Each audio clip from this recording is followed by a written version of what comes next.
Good morning, Britain. Russian forces leave behind more devastation as Ukraine's President Zelensky warns the number of civilians killed in the town of Borodyanka is horrific and much worse than in nearby Bucha. And this comes less than 24 hours after Russia was suspended from the UN Human Rights Council for alleged war crimes. Well, the evidence of Russian war crimes is clear. Here in Irpin, we've seen the results of consistent and widespread targeting of civilian targets, leaving homes and lives absolutely shattered. Very sadly, the list and catalogue of atrocities appears to be growing, not just around the capital, but right across the country. As travel chaos threatens to disrupt Easter getaway plans, we'll bring you the latest information and advice throughout the show. The Garden of England looks more like the lorry park of England this morning, but it's not just travel chaos here at the port of Dover. Airports are also struggling to cope with demand, and there's engineering work on the railways. We'll have advice on how to deal with it all. And Rishi Sunak strikes back. As questions continue over his wife's tax status, he condemns what he calls a smear campaign. Well, Kate, for the Chancellor, some things just don't seem to add up. He's given an interview where he points the finger at those he believes are behind these smears. Would you keep me in the style that I've become accustomed to? Of course I would. Well, there's no way I'm married with them. I call upon these persons here present to witness that I, Rodney Charlton Trotter... They were, of course, Del Boy and Rodney's long-suffering other halves in Only Fools and Horses.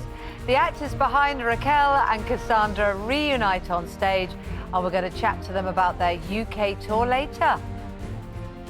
And ahead of the Grand National tomorrow, we're joined by the Afghan veteran who made history by becoming the first leg amputee jockey of modern times to win a professional horse race. Incredible.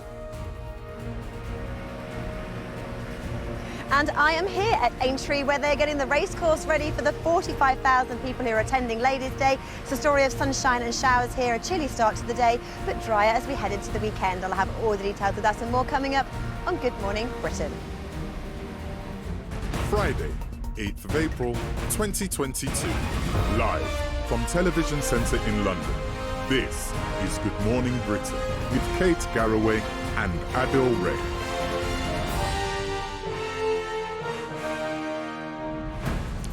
Good morning. She looked lovely, Laura, there. Incredible. She wears a hat well. Is that just for Fridays? She just does that? Every Friday, whether she's on the screen or not. Every Friday. Dress up Friday, that's what you're all about, aren't you? Very nice. Very nice. Really gorgeous. Yeah.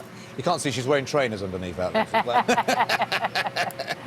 Morning, everyone. Morning. Oh, well, it's Easter chaos, apparently. I know. If you were thinking of getting away, because a lot of schools break up today, don't they, as well as some last week. Some already have, I think it's going to be tricky getting anywhere. They're warning of all sorts of chaos on roads, rail, at the airports. I know. And for a lot of people, this will be the first time to get away anywhere for a couple of years. Exactly. We've got lots of good people all over the country, though, haven't we, to bring us information this morning. I've got friends who who had to cancel all the holidays, but this is that they sort of, well, play it safe. We'll go Easter 22, we'll go away. Yes. And they didn't plan for this. No, absolutely not. I know. But we're going to try and get some help advice. We've got Simon Calder, who is kind of biblical in his knowledge, isn't he? I mean, he's just Mr. Travel, isn't he? He's Mr. Travel. Yeah, he's not allowed to do anything else, Simon Calder. He can't go anywhere because he's too busy talking about travel. But he'll be with us later on, as well as our correspondents all over the country. But also, we start this morning with the situation in Ukraine. President Zelensky has warned, if you can believe this, that the destruction in the town of Borodyanka, which has just been exposed, is horrific and much worse than in nearby Bucha, which we've all been reeling from the scenes there, haven't we? That was the place where Russian forces are accused of killing more than 300 civilians. Yeah. And just in the last hour, the latest intelligence briefing from the Ministry of Defence has said that Russian forces in northern Ukraine have now fully withdrawn back to Russia or to Belarus. But shelling in the east and the south is continuing. Our chief correspondent Richard Gatesford is in the city of Irpin in northern Ukraine. Richard, we're all seeing this, and we saw this yesterday when you were with us. More evidence emerging of the atrocities committed during the invasion.